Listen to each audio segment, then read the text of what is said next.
Great players don't appear out of nowhere. The trajectory was there, in the spin rate, the prospect report, the contract structure, long before the world noticed. We find that trajectory every morning, pull the 3 stories that are actually moving the game, and break down what they mean before the day gets away. This is Streak Plot Baseball. Let's get into it. Sell Michael McGreevy right now. That is the entire thesis, and it comes down to one number. His ERA is 2.40, and his xERA is 5.85. That is a 3.5 run gap over 56 innings, and the direction of travel is entirely one way. The ERA is going up. The only question is how fast. Let me explain why this gap is so dangerous for your roster. Expected ERA, xERA, strips away the things that can inflate or deflate a pitcher's surface numbers temporarily. Strand rate, sequencing luck, timing of hits. When the xERA says 5.85 and the ERA says 2.40, what that tells you is that McGreevy has been getting his outs at precisely the right moments. Hits and walks have been happening when they matter least, outs when they matter most. That cannot continue. Statistically, it never does over a full season. And 56 innings is a large enough sample that we're not talking about a 3-start blip. This deflation has been running for weeks, which means the correction, when it comes, is going to be significant. Now here's the part that matters for how you use this information. McGreevy actually does have a career history of beating his xERA. His career average gap is about 0.92 runs in his favor. He has legitimate qualities that contribute to that. A low walk rate at 1.9 per 9, good command for a young starter, and a whip that's currently sitting under 1.00. He generates ground balls and works efficiently. Those are real skills. But his current gap is not 0.92 runs better than expected. It is 3.45 runs better than expected. That means even accounting for everything that makes him a legitimate ERA beater in a normal season, he is still running 2.53 runs ahead of where he should be. That is the number that should make you nervous holding him into June and July. The contact quality data makes it worse. Hitters are posting a 41.1% hard hit rate against him, and the barrel rate against him is sitting at 10.7%. That's elevated. Those hitters are making quality contact, and the ERA has simply not reflected it yet because the timing has been kind. It won't stay kind. The sell-high window is real, and it is closing. His velocity is already down 1.6 miles per hour from last season. He was sitting 93 in 2025, and he's at 91.4 right now. That kind of drop in a young starter is worth paying attention to. It's not a crisis yet, but combined with elevated hard contact and an xERA nearly 6 runs, it is a pattern that points toward regression and not recovery. In a trade, you should be able to get significant value for a pitcher with a 2.40 ERA and a 0.99 whip through more than 10 starts. Managers in your league who are watching the traditional counting stats will see the surface numbers and assume you're selling low on a legitimate ace. You're not. You're selling high on a pitcher whose ERA is about to normalize towards something in the 4 to 4.50 range based on everything underneath. If you can get a proven bat or a more reliable arm in return, you take that deal without hesitation. If you can't make a trade, the streaming calculus changes. McGreevy is absolutely startable right now. Don't bench him while the ERA is still holding, but don't commit him to locked lineup spots 2 or 3 weeks out as if the 2.40 is sustainable. It isn't. One more layer worth flagging. McGreevy is in a walk year at $800,000. The Cardinals have over $129 million in luxury tax space, which means if he gets through the first half looking like an emerging front of rotation piece, there's a world where a contract conversation accelerates before arbitration gets there. If you're in a dynasty league, hold him for that story. But even dynasty managers should be cautious about buying in at his current value. The regression risk is real, and the stuff profile doesn't clearly support a mid-rotation ceiling without a velocity recovery. The window to sell at peak value is this week and next. After a few starts where the ERA ticks toward 3.50 and then 4, the trade leverage disappears fast. Sell now. The gap between what he looks like and what he is won't stay hidden much longer. Sit Lance McCullers Jr. this week, and honestly, sit him most weeks until the underlying numbers give you a reason to feel differently. Because right now, the stat that matters most is this one. His ERA is 6.86, and even the metrics that should be favorable to him aren't saving him. His xERA sits at 4.39. That's a 2.5 run gap, which normally means you'd say he's been unlucky and regression to the mean is coming in his favor.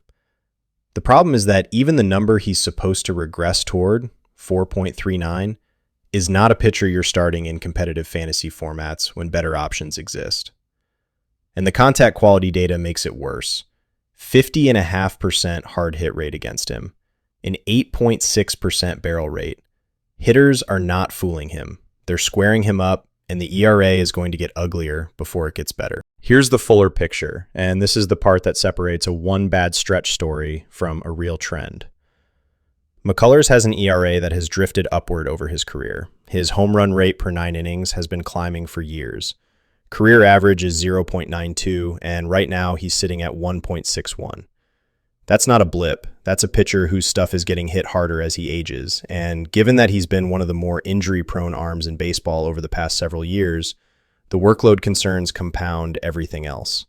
He's on pace for significantly fewer innings than his career average, which means even in the weeks he is healthy and available, you're not getting a full workload out of him. The contract context is actually useful for fantasy purposes here.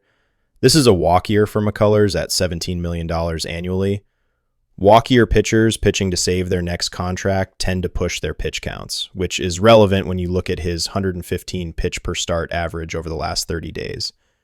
He's not coasting. He's grinding through starts trying to prove something. But the results are not cooperating, and the stuff underneath the surface isn't giving you a reason to trust a turnaround. His chase rate sits at 27.3%, which means hitters aren't chasing. They're sitting on his pitches, making contact, and barreling him at an elevated rate. Now, there is one number that gives you a reason to glance back occasionally rather than just drop and forget. His FIP is 3.96. That's not great, but it's the most favorable number in his entire profile right now. The ERA looks as bad as it does, partly because his strand rate is running against him in addition to the hard contact. If you're in a format that scores FIP, or if you're just looking for a deep stash in a very thin rotation landscape, there's a version of this where McCullers has 2 or 3 decent starts before the season ends. But that is a best-case scenario built on the assumption that everything breaks his way simultaneously. The strand rate normalizes in his favor, the hard contact decreases, and he stays healthy for a full rotation turn. The Houston roster context doesn't help either. The Astros are sitting at 18% playoff odds, not a team likely to stretch him through September at full utilization if the results don't improve. There's a non-trivial world where he ends up on a limited workload or in a multi-inning relief role if the season gets away from them, which further limits his fantasy ceiling. The actionable move. If McCullers is in your starting lineup this week, pull him. If your roster is deep enough to hold him as a watch list spot, do that, but only if he costs you nothing in active lineup spots. If another arm is on the wire giving you anything close to a reliable floor, McCullers is the drop to make that pickup happen. Monitor, check back in 2 to 3 weeks, and only restart him if the barrel rate comes down and the xERA gap narrows towards something that looks like a streamable floor. Drop Corbin Burnes. That's the call. And the reason is simple. Tommy John surgery, 60-day IL, and a UCL flag that means we're not talking about a 2-month absence. We're talking about a pitcher who is almost certainly done for 2026, with a realistic recovery timeline that bleeds well into 2027. If you're still rostering Burnes hoping for a miraculous return, you are burning a roster spot that could be producing points or categories right now. The drop is not a debate. It's a math problem. And the math says 0 starts, 0 strikeouts, 0 innings the rest of this season. Now here's where this gets interesting for your roster. Because a Burnes-sized hole in a contending rotation doesn't just disappear. The Arizona Diamondbacks are sitting at nearly a 50% shot at the playoffs, which means this organization has a real incentive to cover those starts with something useful. And the bullpen arms absorbing the early workload are worth a look, especially any high-leverage relievers who could see save opportunities if Arizona leans on its closer more aggressively while the rotation sorts itself out. Check your waiver wire for Arizona relievers right now. Workload redistribution in a contending bullpen creates hold and save upside quickly. But the more important waiver move this week is a name you may not have on your radar yet. Daniel Egan. He's the pitching prospect the Diamondbacks are now being forced to think about seriously ahead of schedule. Here's the context. Egan is currently at Double-A. He's got a 45 future value grade, and his original estimated arrival in the big leagues was 2027. That was before Burns went down. The Diamondbacks are a contending team with a rotation that now has a significant gap and a front office that needs answers. That combination accelerates timelines. Egan's arsenal is headlined by a fastball that sits 93 to 95 and plays downhill, the kind of offering that generates ground balls and misses down in the zone. His fastball grades project anywhere from average to plus at the highest level, which is a real weapon if the command tightens. Right now, the command sits below average, and that's the thing to watch as he finishes out his time at Double-A. If Arizona pushes him to Triple-A quickly, and the Burns injury gives them every reason to, you'll want to be ahead of that move. The stash window is right now. In deeper leagues, 12 teams or more, Egan belongs on your roster today. He's not a streaming option. He's a speculative hold with a genuine called catalyst sitting right in front of him. The roster math in Arizona almost demands they accelerate his path. Whether that means a September call-up to audition or an earlier emergency promotion depends on how the rest of the rotation holds. But either scenario produces starts that you want access to before the rest of your league figures it out. In shallower leagues, keep him on the watch list and check back in 4 to 6 weeks.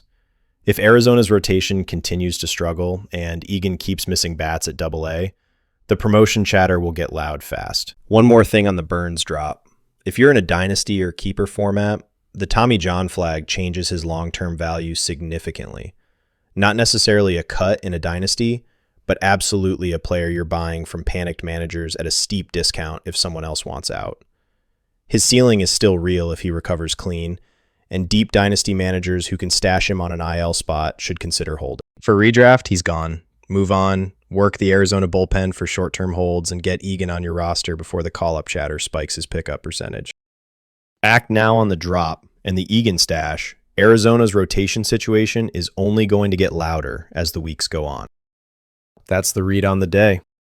The game moves fast, the data moves faster. Come back tomorrow and we'll be ahead of it again. This is Streak Plot Baseball, where greatness is never random.